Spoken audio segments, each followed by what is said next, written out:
Bonjour et bienvenue à cette nouvelle édition du Bulletin des régions, une émission produite grâce à la collaboration des télévisions communautaires associées à Cogeco. Bonne émission.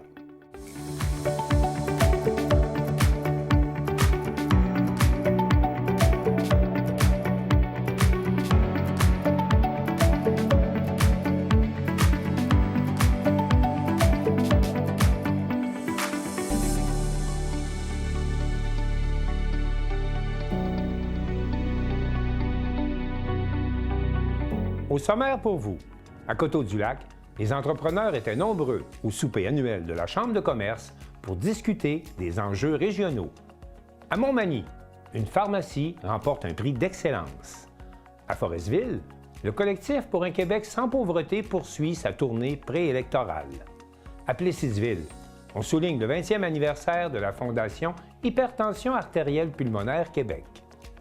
À Montjoly, le festival littéraire La Crue des mots a présenté 18 événements grand public et 230 ateliers jeunesse dans une quarantaine de villes et villages de la Métisse. À Saint-Marc-des-Carrières, le théâtre Parmi nous propose aux jeunes une pièce de théâtre sur la santé mentale. À Baie-Saint-Paul, le Musée d'art contemporain présente sa programmation estivale. À Bonaventure, la 10e édition du Salon du livre a accueilli plus de 1000 élèves et présenté par moins de 70 exposants. Pour commencer cette émission, on retrouve Carl Blanchette de la télévision de la Matapédia, qui était à Causapscal, où les intervenants de la région ont dénoncé, à l'initiative du député Pascal Bérubé, la menace de fermeture du Bureau de la protection de la faune.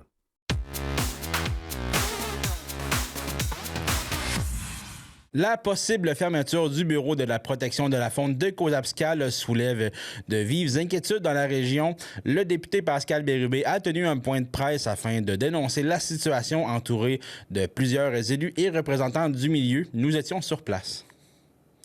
Bonjour tout le monde, Pascal Bérubé, je suis votre député dans la Matapédia. On est réunis aujourd'hui pour une cause importante, la protection de la faune.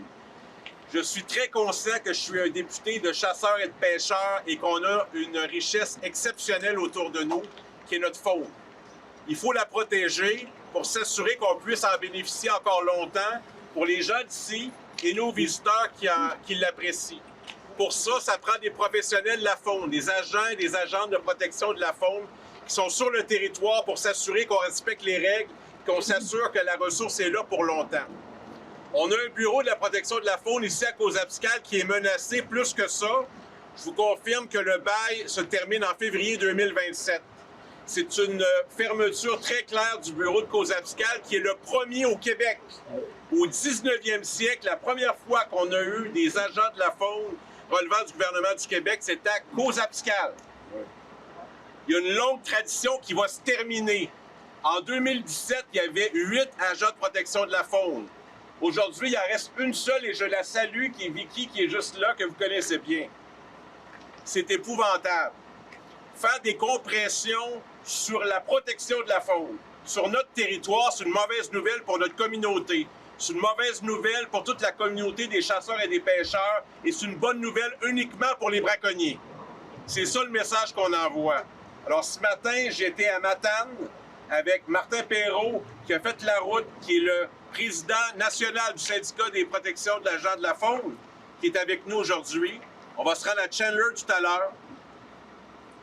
Le message qu'on passe, c'est ne fermez pas ces bureaux et faites en sorte qu'on a des ressources sur le territoire pour protéger, surveiller le territoire. C'est le message que j'envoie aujourd'hui. C'est aussi des bons emplois dans notre communauté, des emplois qui relèvent du gouvernement du Québec et qui sont essentiels pour la suite des choses. Donc, le message à la ministre Pascal Derry, ce bureau, il doit rester ouvert, puis on doit le remplir. Il n'y a qu'une seule personne présentement. C'est un territoire de plusieurs milliers de kilomètres carrés. C'est énorme. Ils vont montrer la carte, là. C'est incroyable. Juste celui de Matane, c'est près de 6000 kilomètres carrés. On parle à peu près dans les mêmes eaux. 7000. 7000. Imaginez, une seule ressource. Alors, je vous le dis, j'ai besoin de la solidarité des Matapédiens et des Matapédiennes, bien au-delà de Causapscal, pour avoir des ressources pour protéger notre territoire. C'est le combat qu'on va mener ensemble. J'espère qu'on va le gagner. La pression populaire a fait en sorte que hier, en fin de journée, comme par hasard, la députée de Bonaventure a annoncé que oui, on allait sauver le bureau pour une autre année. Mais ils ont dit la même affaire l'année passée. Alors, on va y aller pareil à Chandler tantôt, rappelez ça. Mais je voulais à tout prix d'abord passer à Cause-Abscale chez nous dans ma circonscription pour vous dire que je vais avoir besoin de vous pour s'assurer qu'on maintienne ce bureau-là. Donc, je m'arrête là. Je pense que vous avez bien compris mon message. Je vais demander à Martin Perrault, puis ensuite à nos élus locaux, de s'adresser à vous, puis aux médias qui ont fait la route pour venir nous voir. C'est apprécié. Couverture médiatique, c'est pas toujours simple dans Matapédia, mais je sens que ça vous touche aussi. Alors, Martin Perrault, qui a fait la route de pas mal plus loin que moi pour venir et qui est aux premières loges avec ses syndiqués, ses professionnels de la faune là, du combat qu'on a amené ici, mais partout au Québec. Alors, Martin, à toi de jouer. Bonjour tout le monde. Merci d'être venu en grand nombre à COSAP. C'est important. Comme Pascal l'a dit, il reste une personne à COSAP. C'est pas normal. Puis c'est quoi qui va être impacté s'il y a juste une personne? C'est le service que vous avez le droit d'obtenir. Le territoire doit être couvert partout au Québec. On est engagé par le gouvernement du Québec. On doit couvrir le territoire au complet.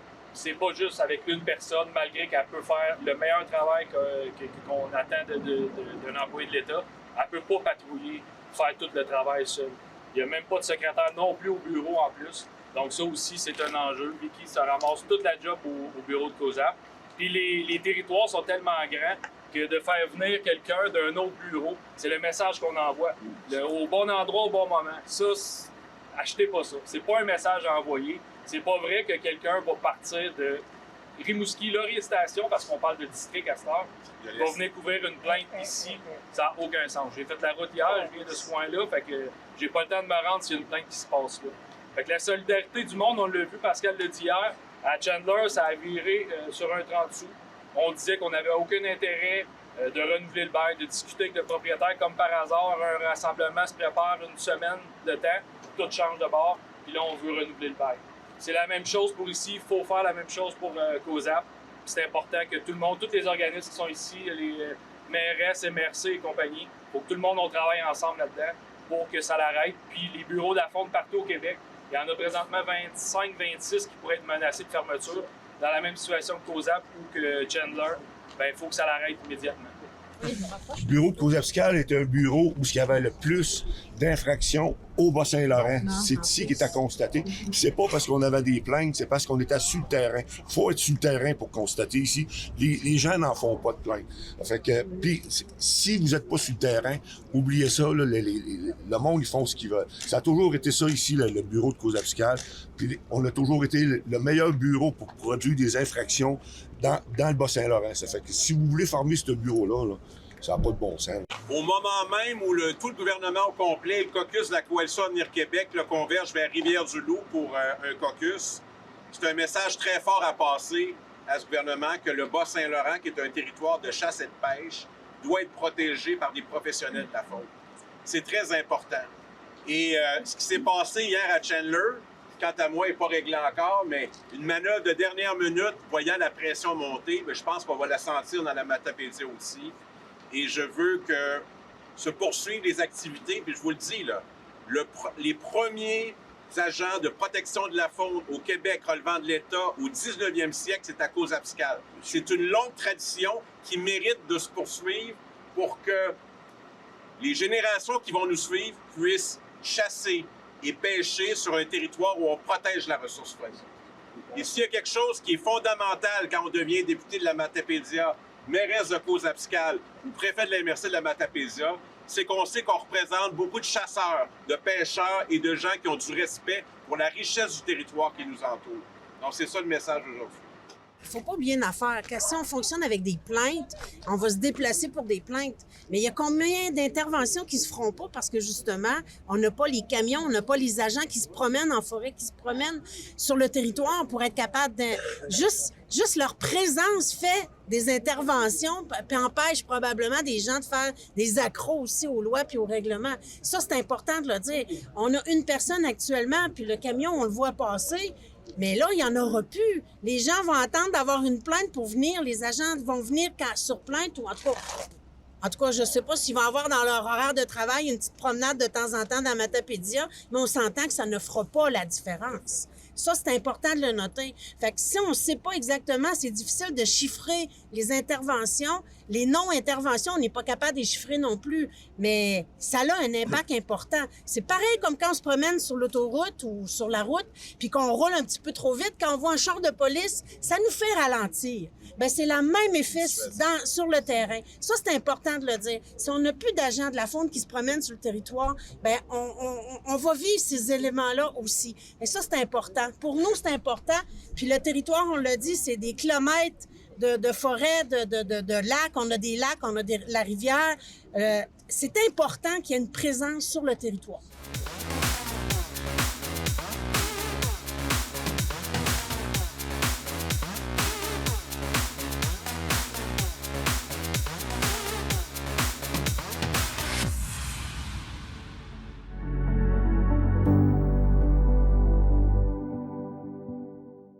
Trois organisations vouées au développement de la région de Vaudreuil-Soulanges ont animé un panel riche en discussions à l'occasion du souper annuel de la Chambre de commerce. Un reportage de Félix Sabourin-Gonzalez de CSur.tv. C'est le 9 avril dernier, à la cabane à sucre Marc Besner, à Coteau-du-Lac, que la Chambre de commerce et d'industrie de Vaudreuil-Soulanges conviait le milieu des affaires à son souper régional annuel. Pour l'occasion, un panel d'experts composé de représentants de la MRC, de DEV et de la CCIVS ont répondu aux questions de l'animatrice et chef de l'information de C'est sur la télé, Chantal Bédard, sur les enjeux régionaux. Pouvez-vous me donner vos impressions par rapport au panel qui vient d'être fait aujourd'hui? Le panel il était excellent ce soir. Honnêtement, on a été capable de capter un peu la vision de trois organisations qui collaborent beaucoup au développement régional, mais on n'a pas souvent l'occasion d'avoir cette discussion-là. Donc, c'était le fun de capable de réunir les trois visions en même temps. J'ai aimé qu'ils comprennent qu'on aille vraiment au sens large de l'attractivité, entre autres, d'une région, de trouver des équilibres entre le développement urbain ou agricole, la protection des milieux humides. C'est assez génial d'aller chercher les trois entités de la Chambre de commerce, de la MRC et de DEV parce qu'on se complète, on est complémentaires et donc les questions qui ont été posées sont répondues sous différents angles qui intéressent la communauté d'affaires nécessairement. Pourquoi est-ce que c'était important pour la Chambre de commerce de faire cet événement-là avec les autres acteurs importants de la région? C'est important que les membres comprennent qu'on est là pas seulement pour faire du réseautage, mais vraiment pour parler en leur nom. C'est de supporter pour dire, écoutez, vous avez des enjeux particuliers, on est là pour vous aider, pour vous appuyer.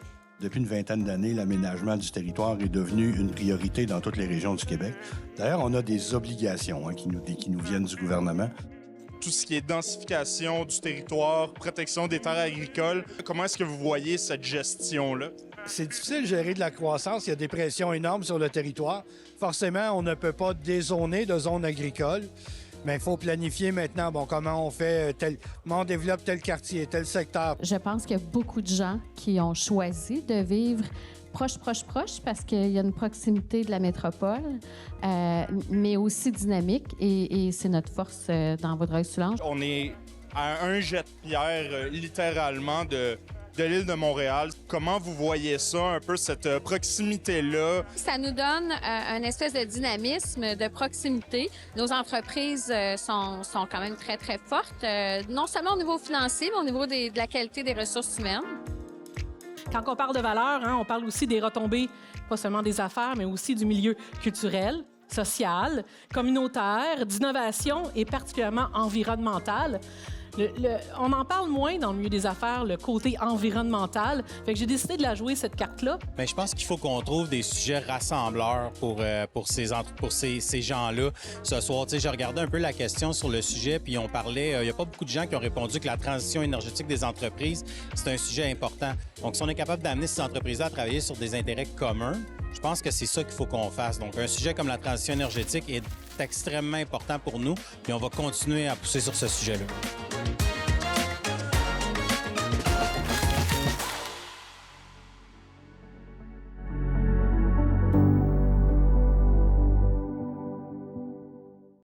Mario Lacombe de CMA TV a rencontré le président des pharmacies, Jean Coutu, M. Jean-Michel Coutu, qui était de passage à Montmagny pour remettre un prix d'excellence à la succursale locale de cette chaîne de pharmacies bien connue des Québécois. Mardi, la succursale de la pharmacie Jean Coutu à Montmagny avait l'honneur de recevoir M. Jean-Michel Coutu, président division pharmacie pour les enseignes Jean Coutu et Brunet.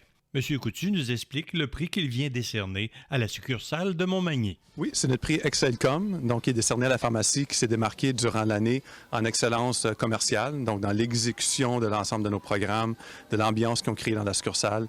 Et la succursale ici à Montmagny le mérite très bien cette année. L'événement de la reconnaissance du prix d'excellence demande un travail et des efforts constants de la part du personnel et de ses dirigeants.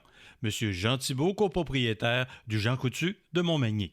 C'est beaucoup d'efforts et puis Sonia, qui est notre chef d'orchestre au niveau de l'exécution, mais c'est notre désir de mettre ça beau pour nos clients, de mettre ça agréable, leur expérience quand ils viennent, qu'ils soient malades ou qu'ils soient en forme parce qu'ils veulent s'acheter une crème solaire ou qu'ils sont malades, ils sortent d'urgence, que l'expérience soit tout le temps agréable pour eux autres et dans un visuel qui est propre, bien classé, qu'ils trouvent qu'est-ce qu'ils veulent. Donc, c'est juste, pour nous autres, ça veut dire que oui, c'est mission accomplie. Comme mentionné, le prix Excellence demande le travail et les efforts d'une équipe forte et dynamique. Madame Sonia Thibault, administratrice succursale 04 à Montmagny, nous en parle. Nouvelle équipe, c'est qu'il y a beaucoup de nouveaux personnels, on a un roulement de personnel quand même, là, mais on a des gens qui ça fait 38 ans qui sont ici, 35 et 25 et 20 et j'en passe, mais ce prix-là, il est décerné à toute l'équipe que j'ai ici en place, puis que oui, je suis là tous les jours pour être le chef d'orchestre, comme M. Thibault dit, mais sans eux, moi, on n'aurait pas gagné ce prix-là. M. Jean-Michel Coutu nous explique maintenant ce qui fait le succès de ces pharmacies depuis tant d'années. La formule n'est pas compliquée. Hein? Ça prend des gens qui sont engagés, des gens qui croient à notre vision, qui croient à l'expérience client. C'est ça qui a toujours démarqué Jean Coutu. Ici, on a la preuve. Sonia, on travaille ensemble en partenariat avec Sonia et c'est pour ça que la succursale aujourd'hui a gagné ce prix et rayonne dans la communauté de Montmagny. En terminant, M. Jean Thibault, copropriétaire, nous parle un peu de l'historique de la succursale de ses débuts à maintenant. Des bons souvenirs. C'est toute l'évolution de la pharmacie. Quand je suis venu il y a 28 ans, c'était du tapis partout. Puis, j'ai dit, la première chose que j'ai dit, ça va changer.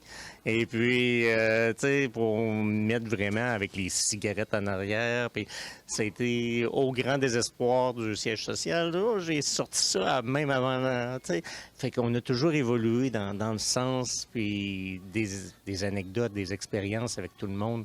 C'est un vécu de 28 ans et je suis encore là pour un bout. Il y a des nouvelles associées qui sont avec nous. Ma fille qui se joint, Véronique, avec laquelle je travaille depuis 12 ans, Béatrice, qui est notre petite nouvelle, mais qui, ça fait... Regarde, j'ai une équipe de feu dans les nouvelles personnes avec qui je travaille. Fait que, l'avenir de Jean Coutu Montmagny est assuré. Mario Lacombe à la succursale Jean Coutu de Montmagny pour CMA TV Information.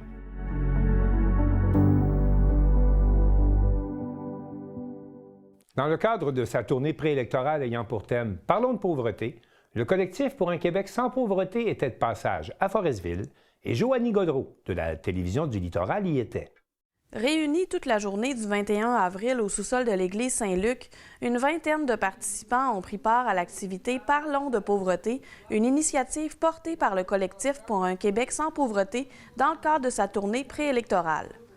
Organisée en collaboration avec la Table des groupes populaires de la Côte-Nord, le Regroupement des femmes de la Côte-Nord et l'Association pour la protection des intérêts des consommateurs Haute-Côte-Nord, la journée visait à faire émerger des revendications régionales et à remettre la lutte contre la pauvreté au premier plan du discours politique. Plus de 20 ans après l'adoption de la loi visant à lutter contre la pauvreté et l'exclusion sociale, les organisateurs estiment que les progrès accomplis dans ce domaine sont minimes, dénonçant un manque de mesures structurantes et des reculs ayant fragilisé le filet social. De passage sur la Côte-Nord, la co-porte-parole du collectif, Marie-Ève Brunet, explique que cette initiative s'inscrit dans une vaste tournée à travers le Québec. Selon elle, il est essentiel d'aller à la rencontre des réalités régionales puisque la pauvreté a de nombreux visages. Le collectif pour un Québec sans pauvreté, on est en tournée, on est en campagne préélectorale à l'instar des partis qui siègent en ce moment. pour justement aller entendre vos voix. On va visiter l'ensemble des régions du Québec parce que la pauvreté, bien, on le sait, elle a plusieurs visages, elle dépeint plusieurs réalités. C'est important pour nous autres d'aller vous voir où est-ce que vous êtes, où est-ce que vous travaillez, comprendre, entendre vos voix, vous laisser cette place-là et la ramener éventuellement. En ce moment, on fait la tournée, on est ici en Côte-Nord, on est parti de la BTB, on finit pas exactement, on va être en Gaspésie la semaine prochaine. Il nous reste 2 régions à faire avant de conclure cette tournée-là et de ramener toute la force de ce mouvement-là, toutes vos voix, vos prises de parole lors de l'Agora pour un Québec sans pauvreté qui se tiendra les 22 et 23 mai prochains au Parc Cartier-Brébeuf à Québec. Parmi les préoccupations soulevées lors des échanges, certaines réalités propres à la région se sont démarquées, notamment l'accès aux services, le transport et l'utilisation des ressources locales. Certains enjeux, comme le logement, sont unanimes dans toutes les régions. La journée s'est articulée autour d'ateliers de discussion en petits groupes, culminant par une action symbolique sur l'heure du dîner devant le bureau du député Yves Montigny. Les participants ont alors pris la parole pour partager leurs réalités et leurs revendications. Malgré les défis du milieu communautaire, notamment le manque de ressources et l'essoufflement, la mobilisation observée à Forestville a marqué les organisateurs. Cette dynamique devrait se poursuivre dans les prochaines semaines alors que d'autres actions sont déjà prévues. Michel Savard, coordonnateur de la Table des groupes populaires de la Côte-Nord, se réjouit de la participation et des enjeux abordés. Il mentionne notamment le sujet du partage de la richesse. On constate qu'il y a des gens qui sont de plus en plus riches, payent de moins en moins d'impôts, et ça vient alourdir finalement et agrandir le fossé entre les riches et les pauvres. Transformer nos richesses dans notre région, la Côte-Nord. On se fait voler nos richesses. On a la forêt, on a les pêches, on a les mines, on a l'aluminium. Enfin, on en a un paquet de richesses. Et ça passe, ça s'en va ailleurs. On se fait voler. Les témoignages et revendications recueillis lors de cette tournée alimenteront les demandes qui seront portées sur la scène nationale en vue des élections de 2026. Le processus culminera lors d'un grand rassemblement prévu les 22 et 23 mai à Québec. Joannie Godreau, à Forestville.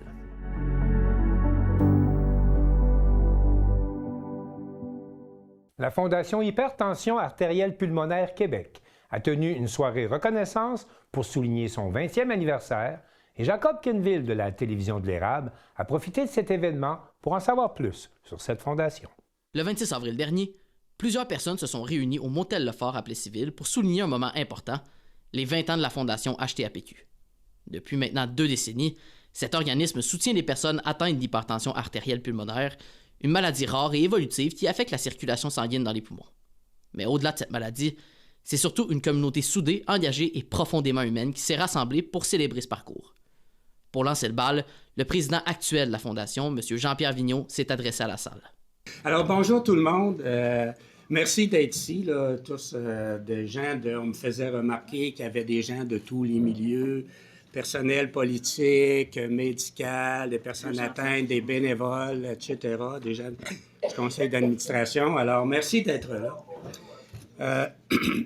On est ici aujourd'hui pour vous parler d'une merveilleuse aventure qui a commencé par un malheur, un gros malheur, qui s'est transformé en besoin de solidarité, de résilience, d'espoir, de dévouement, de mobilisation. On brasse tout ça et ça donne une fondation qui célèbre aujourd'hui ses 20 ans. Alors, oui. On s'applaudit. Vous êtes tous des gens impliqués et, je dirais, impliqués dans le succès de cette fondation-là. Pour souligner cet anniversaire marquant, les organisateurs avaient préparé une journée ponctuée de prises de parole, de rencontres, de moments de partage et de témoignages. Plusieurs intervenants sont venus témoigner de l'évolution de la Fondation et de son impact au fil des années. Des représentants du milieu politique étaient également sur place pour souligner l'importance de l'organisme dans la région. Je ne veux pas prendre trop de votre temps, mais je sais que vous avez faim aussi. Mais en même temps, 20 ans, c'est pas rien. Ça se souligne, ça se fête. Je pense en particulier aussi à Isabelle Cormier. C'est son legs, en quelque part, qu'on célèbre aujourd'hui. Je pense à sa fille qui va faire partie du conseil d'administration que je viens de rencontrer. Mes hommages, c'est en sa mémoire qu'on est là ici rassemblés. et qu'on le fait comme des pionniers. Moi, c'est ce que je veux souligner aussi, prendre le temps de souligner. Monsieur Cormier, ce que vous avez fait, c'est extraordinaire. Créer une fondation, Isabelle l'a bien dit, c'est pas facile. C'est semé d'épreuves. Et puis, non seulement ça, mais vous l'avez fait comme un pionnier.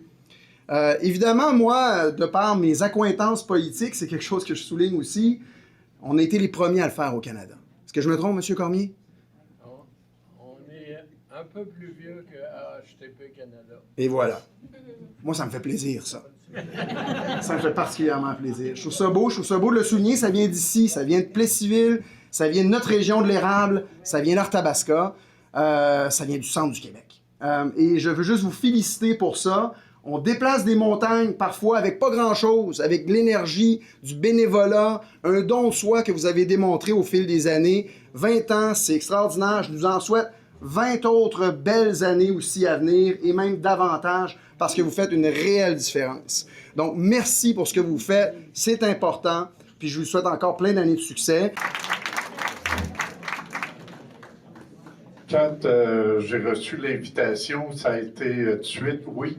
J'ai dit à Kim, qui est le cabinet du maire, c'est mon bras droit, mon bras gauche, puis des fois mes deux jambes. Fait que j'ai dit à Kim, oui, tout de suite, prends 2 billets, c'est important qu'on soit là.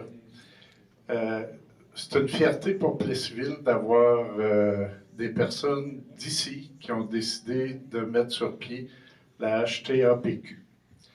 J'ai des amis personnels qui y siègent depuis des années. Fait que c'est une vraie fierté. Puis vous savez que vous êtes ici, là, dans la vraie capitale mondiale de l'érable.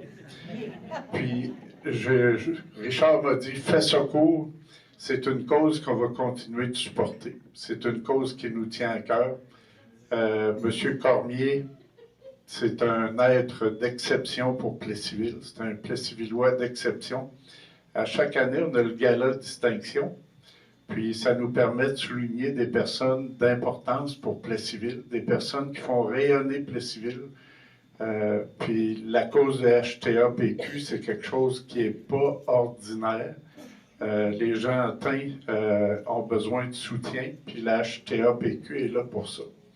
Fait que je vous souhaite un bel après-midi, puis de bien manger, puis de créer des liens. Parce que dans la salle ici, il y a juste ça, des personnes d'exception.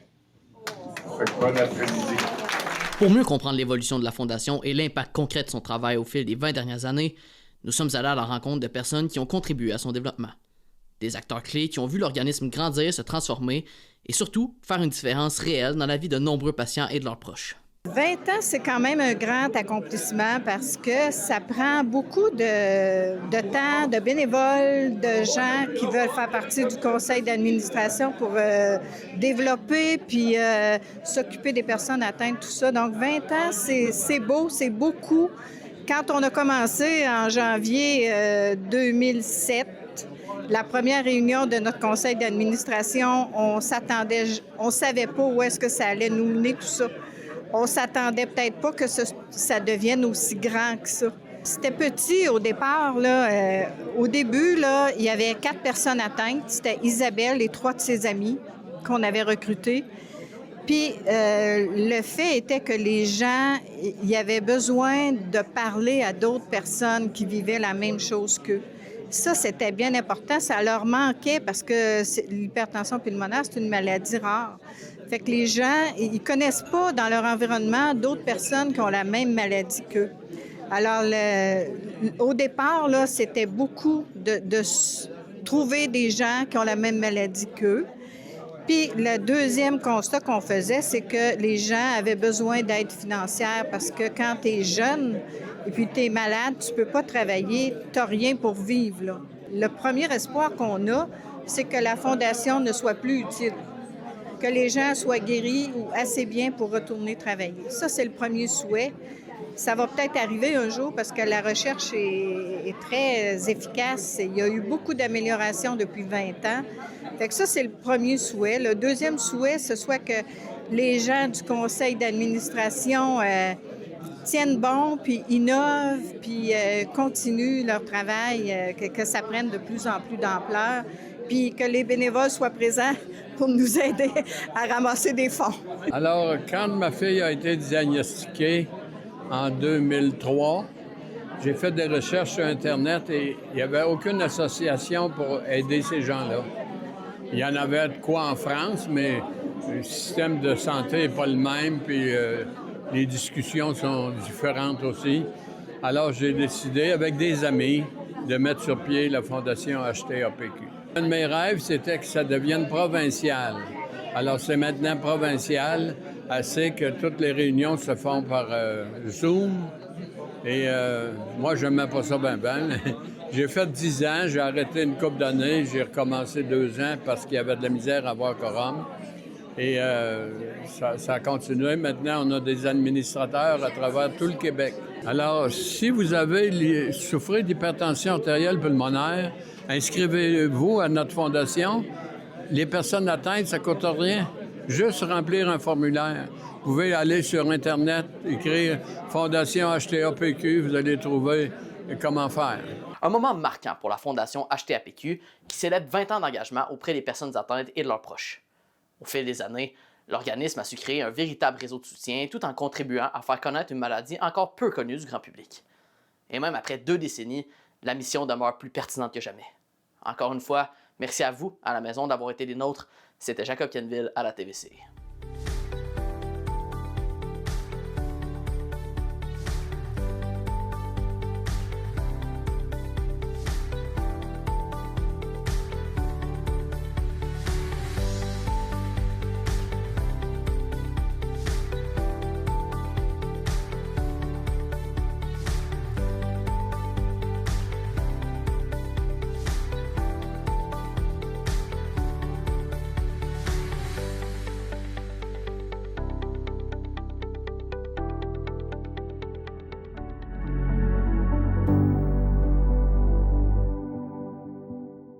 C'est sous le thème « Explorer le vrai, le faux » que le festival littéraire La Crue des mots a présenté cette année 18 événements grand public et 230 ateliers jeunesse dans une quarantaine de villes et villages de la Métisse. Marc Després de la télévision de la Métisse en parle avec Samuel Larochelle, qui était cette année l'invité d'honneur du festival. Eh bien, Samuel Larochelle, vous êtes l'invité d'honneur de La Crue des mots cette année, donc...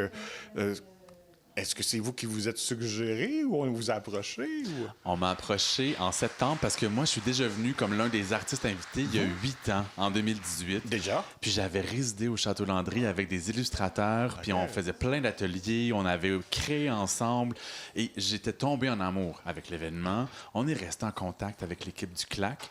Puis je suis passé récemment à Métis-sur-Mer, au Jardin de Métis, pour une semaine en résidence d'écriture. Puis on en a profité pour se voir, puis elles m'ont invité à être leur invité d'honneur présentement. C'est sûr que je devais dire oui. Donc, il n'était pas question de refuser, là? Non, parce que moi, l'un de mes chevaux de bataille, l'une de mes missions, c'est de démocratiser la littérature sous toutes ses formes, faire comprendre aux gens que c'est pas ennuyant, que tout le monde est assez intelligent pour comprendre, puis que aller jouer dans cette imagination-là, ça peut faire des merveilles. Fait que d'avoir des activités avec les ados et des activités avec les adultes, ça me parlait très fort. Et bon, le thème, le vrai du faux, ça aussi, est-ce que ça vous a inspiré? Oui, parce que j'ai 2 professions. Je suis un journaliste puis un écrivain. Donc, comme journaliste, mon but, c'est de chercher la vérité, de partager les faits, la science, puis d'éduquer les gens en vulgarisant. Puis comme écrivain, ben j'invente des histoires, je fais des mensonges, je bâtis du faux, puis on me paye pour ça. Donc moi, je sais entre les deux, puis je trouve ça agréable de jouer là-dedans. Et sûrement que vous êtes parmi les artistes là, qui allaient dans les écoles pour La Crue des mots? Oui, j'ai 12 ateliers cette semaine et ils sont tous au Mistral, à l'école secondaire. Donc, je guide les jeunes sur comment construire un personnage principal, peu importe le type d'histoire qu'on va leur demander dans la suite de leur secondaire ou s'ils ont envie d'écrire chez eux. Ils vont avoir toutes les clés pour laisser aller leur imagination. Et quelle est leur réaction jusqu'à maintenant? La majorité est très, très bonne. Ça participe beaucoup, ça écoute bien. Puis je pense qu'après les trucs que je leur donne, il y en a plusieurs qui se surprennent à créer plus rapidement qu'ils pensaient, puis à avoir des idées peut-être qu'ils ignoraient. Puis quand ils s'assoient avec les clés, bien, ça fonctionne. Et à ce moment-là, bon, comment vous voyez la Crue des mots comme événement pour en tant qu'auteur? Bien, moi, il faut savoir que j'ai grandi en Abitibi-Témiscamingue, donc même si le paysage est différent, c'est une région qui est similaire à celle ici. Je sais à quel point c'est important de fournir des efforts pour que l'art, la culture, les mots se rendent jusqu'aux gens. Je trouve qu'ils le font très, très bien ici. Et je pense même que ma ville natale, ma région natale pourrait bénéficier d'aussi belles idées. OK. Et selon vous, est-ce qu'on en a fait assez au Québec pour aider justement les auteurs et des événements comme aujourd'hui? Je pense qu'on pourrait s'inspirer beaucoup plus de la Crue des mots. À travers le Québec, on dit qu'on aime la culture, mais on ne pose pas suffisamment les gestes concrets pour la soutenir. Et les gens pensent encore que les artistes, dans le fond, c'est un loisir, puis que ça ne vaut pas nécessairement de la rémunération puis d'être payé, mais c'est important de soutenir la professionnalisation des artistes. Et donc, pour vous, c'est pour un auteur, parce qu'on sait que ça se bouscule aux portes quand même. Donc, pour vous, de pouvoir revenir, c'est une belle occasion, là.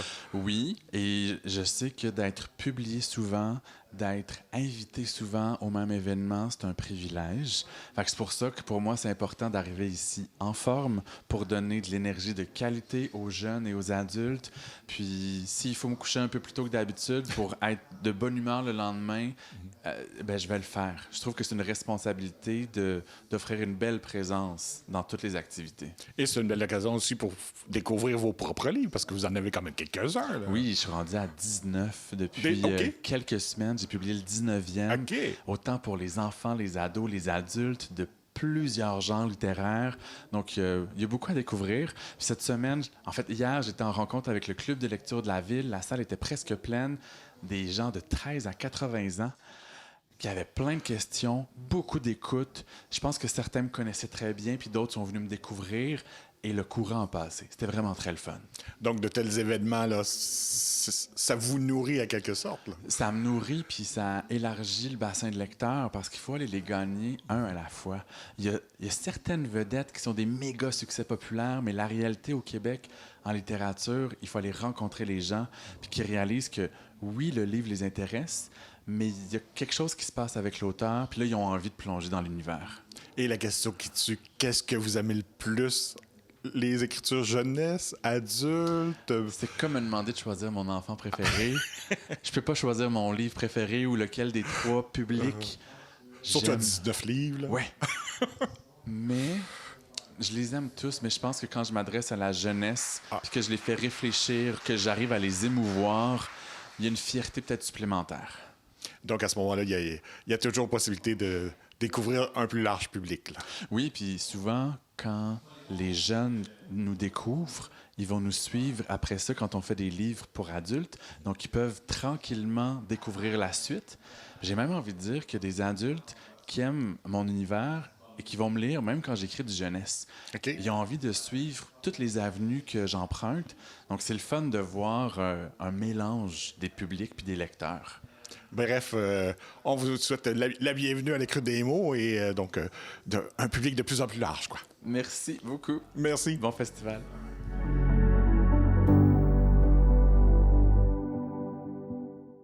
Dans le cadre de la Semaine de la santé mentale, le chantier de la réussite éducative de Portneuf présentait une pièce de théâtre de la troupe Parmi nous qui était destinée aux jeunes et qui portait sur les différents enjeux de la santé mentale. Papa Moussa Camara, de CJSR, a assisté à cette représentation.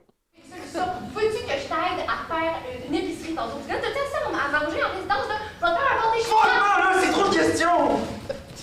À travers cette pièce de théâtre interprétée par la troupe Parmi nous et la présence de plusieurs organismes communautaires, la santé mentale des jeunes était au centre d'un événement rassembleur à Saint-Marc-des-Carrières. L'événement aujourd'hui, c'est une pièce de théâtre, en fait, qu'on offre à toute la population, principalement aux jeunes de 14 à 17 ans et plus, accompagnés majoritairement de leurs parents. Tenue à la place publique de l'école secondaire de Saint-Marc jeudi dernier, l'activité organisée par la chantier réussite éducative de Portneuf, en collaboration avec Portneuf Ensemble, avait pour objectif de sensibiliser à la fois les jeunes et leurs parents aux enjeux de la santé mentale et du bien-être psychologique. Mathis, ouvre-moi la porte, come on, là. Mathis, Carlis, arrête de faire le bébé, ouvre la porte! Dégage, Marius! Ah, je savais que t'étais là! Ah oui, ouvre la porte! Wow, hey, wow! C'est beau, hein? Mais je vais revenir, hein? Je vais revenir. Le but de cet événement-là, c'est pas seulement d'offrir une pièce de théâtre, mais c'est aussi de permettre aux gens de la population de rencontrer différents organismes. Donc, vous voyez là qu'ici, on a une dizaine d'organismes qui offrent des services, tant à la famille qu'aux jeunes, donc que ce soit au niveau de la santé mentale spécifiquement, mais le tout service là, qui peut être offert à la famille ou à la jeunesse. Environ une soixantaine de participants étaient attendus pour cette deuxième édition après un premier succès l'an dernier. La pièce présentée, Trajectoire, aborde des thèmes sensibles comme la détresse psychologique, l'isolement et l'importance du soutien de l'entourage. C'est une belle occasion de sortir avec mes adolescents puis de découvrir une belle pièce de théâtre. Je me sens pas, j'arrive pas à être comme d'habitude, là, comme avant. Avant, j'aimais ça être ici, je trouvais ça beau, mais là, toutes mes touches, la job, les amis, le cégep, les arbres. Les arbres m'étouffent. Les arbres. Au-delà de la pièce, la soirée proposait aussi des kiosques d'information, des échanges avec des intervenants et une discussion après la représentation. Sur place, une dizaine d'organismes étaient présents pour informer et accompagner les participants. Parmi eux, le Centre de prévention du suicide de Portneuf, représenté par une intervenante psychosociale, a rappelé l'importance de la sensibilisation. La pièce de théâtre, elle a aussi pour thème la détresse psychologique, entre autres. Fait que ça vient vraiment toucher tout ce qui est au niveau de la prévention du suicide.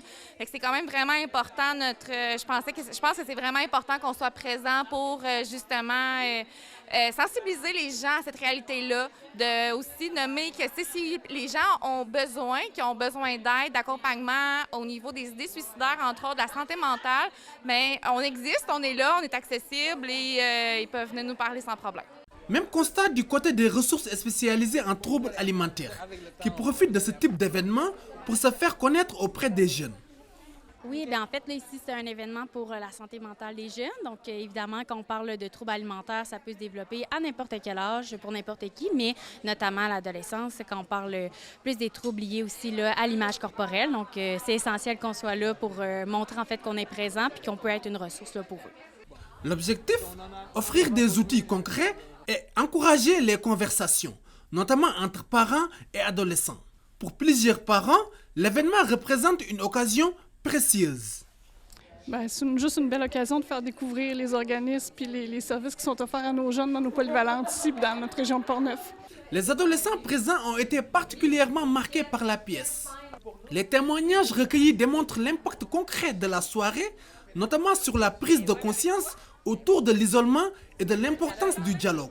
J'ai bien apprécié la pièce de théâtre, ça nous apprend plusieurs affaires, puis elle était quand même cool, c'était quand même le fun à regarder. Qu'est-ce que tu as appris?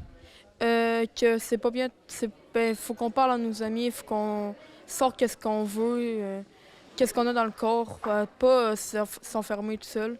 J'ai appris que demander de l'aide, c'est important et que c'est humain de demander de l'aide. L'isolement, ça m'a fait rappeler à quel point que je l'ai vécu aussi. Puis je veux pas que ça se repasse prochainement.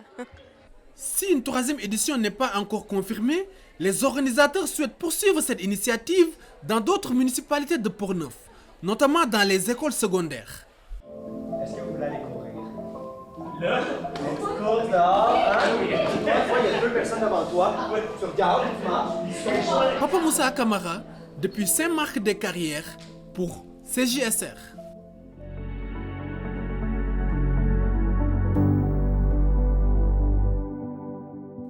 Le Musée d'art contemporain de Baie-Saint-Paul vient de présenter sa programmation estivale ainsi que les différentes activités qui animeront la 44e édition du Symposium international d'art contemporain. Félix Chouinard de TVCO. L'été s'annonce culturellement ambitieux à Baie-Saint-Paul. Le Musée d'art contemporain vient de dévoiler sa programmation estivale. 2 nouvelles expositions seront à l'affiche de l'institution culturelle charlevoisienne. Comme vous avez pu voir dans les dernières années, j'aime beaucoup réfléchir des thématiques globales. Pour cet été, on vous propose la thématique Eau vive, qui va présenter 2 expositions en parallèle, en fait. Donc, une première exposition dans la salle principale de Harry Bayouagi qui s'intitule « Rivière de Perles », qui va être sous le commissariat de Sylvie Lacerte avec nous ce soir. Et ensuite, une exposition de Evelyne Boulva qui va être dans les 2 plus petites salles, qui s'appelle, l'exposition s'appelle « Ressac », puis ça va être commissarié par moi-même. Le Musée d'art contemporain de Baie-Saint-Paul sera d'ailleurs la première institution muséale canadienne à présenter une exposition personnelle de l'artiste Harry Bayouagi, qui connaît actuellement un franc succès en Asie. C'est absolument incroyable parce que Harry a une carrière internationale, beaucoup en Asie, en Europe, mais au Canada, il a participé à des expositions collectives. Il y a eu 2 expositions personnelles, mais pas dans un musée. Et moi, je trouve ça vraiment extraordinaire que ça se passe ici, puisque, comme je disais tout à l'heure, le symposium, pour lui, a été vraiment un élément déclencheur pour son parcours artistique. Il a découvert toutes sortes de choses. C'est grâce à la relation privilégiée qu'on a eue au travers du symposium que pour lui, c'était normal de venir faire sa première exposition ici. T'sais, on n'est pas vu comme étant t'es un petit musée de région, c'est pas ça. On a vraiment notre place au Canada, au Québec, au Canada, puis à l'international. On est un lieu vers lequel les gens peuvent se tourner. T'sais. Cette année d'ailleurs, les 2 artistes présentés au musée, ainsi que la commissaire Sylvie Lacerte, sont passés par le symposium au cours de leur carrière. Une belle reconnaissance de l'héritage de l'événement. C'est le fun de voir comment est-ce qu'on peut utiliser cette relation-là pour en créer quelque chose après ça avec le musée. Puis nous, bien, de se retourner vers eux par la suite après leur passage ici, bien, c'est de venir légitimer leur carrière artistique. C'est de se dire, bon, bien, vous avez passé par ici il y a 10 ans, là, vous êtes rendu là, on s'intéresse à ce que vous faites. Fait que, tu sais, ça vient créer un tout, en fait, là, avec qu'est-ce qu'on est d'un côté plus peut-être artiste de la relève, puis artiste établi rendu au musée. Beaucoup d'artistes qui sont venus ici, dont les parcours à la suite du symposium ont été vraiment extraordinaires. Et comme le disait Gabriel, le symposium, c'est vraiment un tremplin pour beaucoup d'artistes. Et même, il y a des artistes établis qui veulent venir au symposium aussi. Et justement, commissarié par Anaïs Castro, le symposium de cette année portera sur le thème du camouflage.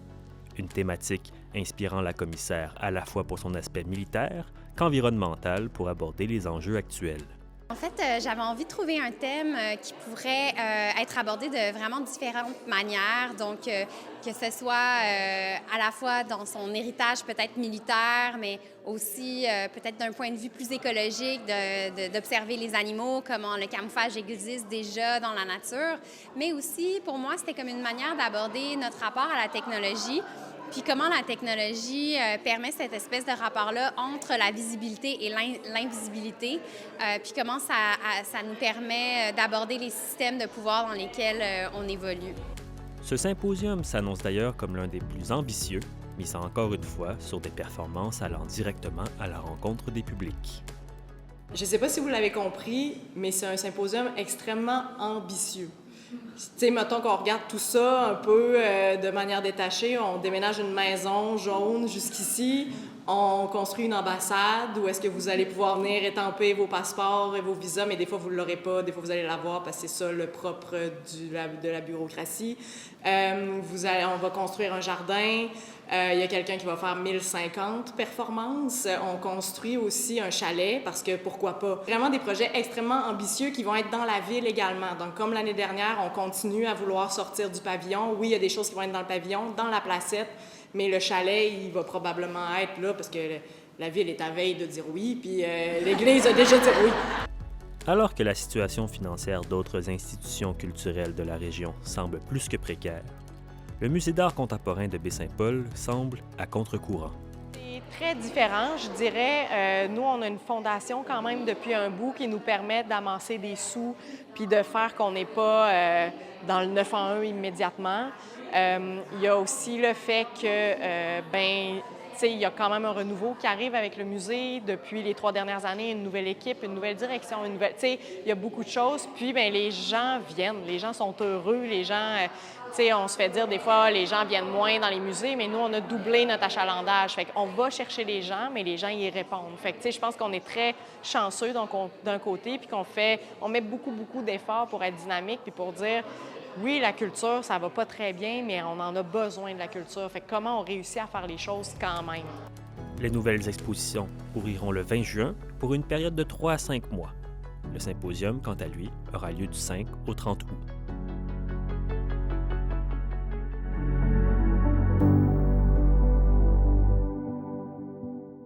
Simon Thériault de Télévague a rencontré les organisateurs du 10e Salon du Livre de Bonaventure qui étaient tous très fébriles, à quelques heures de l'ouverture officielle.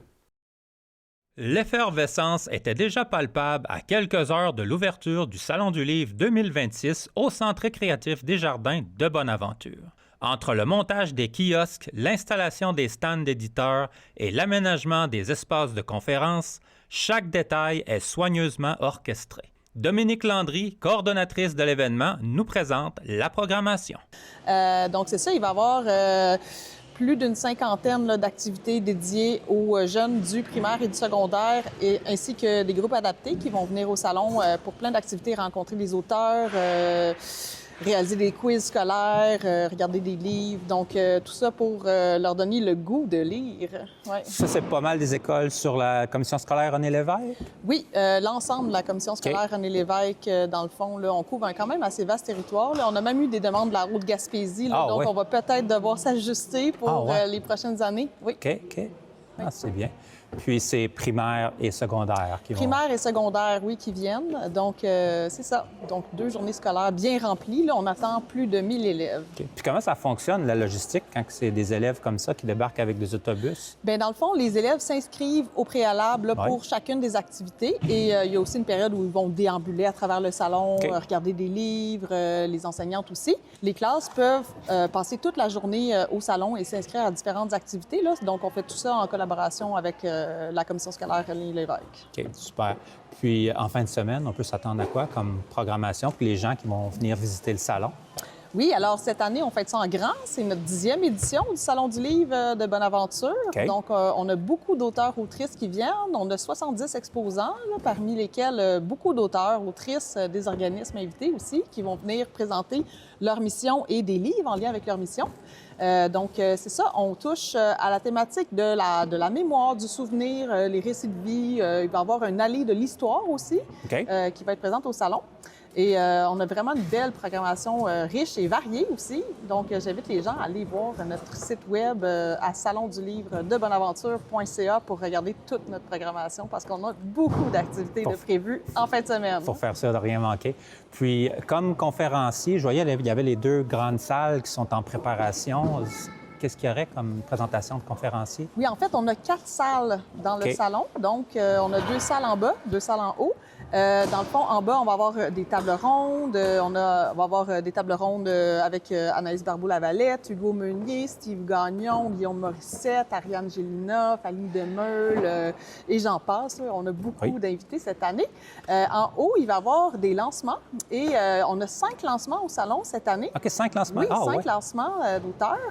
Et il va y avoir des balados qui vont être enregistrés devant public aussi sur différentes thématiques. On va toucher à l'expropriation des villages, on va parler de territoire de chasse et pêche, on va explorer le Parc national Forillon avec Hélène Gaulin et plusieurs autres. Là, on va, avec Sylvain Rivière aussi, on va célébrer ses 45 ans de création. OK. Et j'en oublie quelques-uns aussi. On a plusieurs balados. On va avoir des balados enregistrés devant public aussi qui vont se dérouler, dans le fond, à l'extérieur en collaboration avec les 2 pieds dans le ruisseau.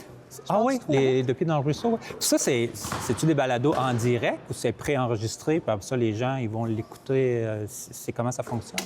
Bien, les gens peuvent aller y assister. Notre programmation est sur notre site Web et ça va être rediffusé. En fait, nos balados vont être rediffusés sur notre site Web après pour que les gens puissent écouter ces entrevues-là dans le confort de leur chaumière. Des activités jeunesse aussi pendant la fin de semaine. Donc, on a plusieurs heures du conte et plusieurs autres activités jeunesse. Donc, j'invite les familles à venir en grand nombre au salon. Entre autres, il y a un coin pour les petits aussi. Là, fait que les parents ils peuvent se promener. Puis c'est ça. Ils peuvent laisser les petits au coin jeunesse? Ou... Non. Non, il faut qu'ils sont toujours avec leurs parents. Avec les parents. C'est bon de savoir. Oui. Donc, c'est ça. Et bien sûr, on a comme plusieurs partenaires financiers là, sans qui l'événement serait impossible. Donc, je pense au Fonds du livre du Canada, le Conseil des arts du Canada aussi, le Conseil des arts et des lettres du Québec. Il y a Hydro-Québec, Desjardins qui sont nos partenaires aussi. Il y a Cogeco cette année, la Ville de Bonaventure, la MRC de Bonaventure, la MRC d'Avignon, Inergex et j'en passe. Là, on a beaucoup de gens qui nous soutiennent financièrement pour rendre ce salon-là possible. Alors, j'aimerais ça les remercier parce que c'est un peu grâce à eux que le salon peut avoir lieu. Bien, c'est génial. Puis on invite les gens aussi à venir faire leur tour parce que, je veux pas, c'est eux qui vont remplir votre salon. Donc, absolument, oui. J'invite les gens à venir rencontrer les auteurs. C'est un beau salon pour venir jaser avec les auteurs. Les auteurs sont là, sont disponibles. C'est le fun de leur donner, si vous avez lu leur livre ou vous êtes curieux de rencontrer des nouveaux auteurs, c'est vraiment un excellent moment pour venir rencontrer. Et il y a aussi beaucoup d'activités de table ronde et d'animation auxquelles les gens peuvent participer. Là. Ça va être très varié.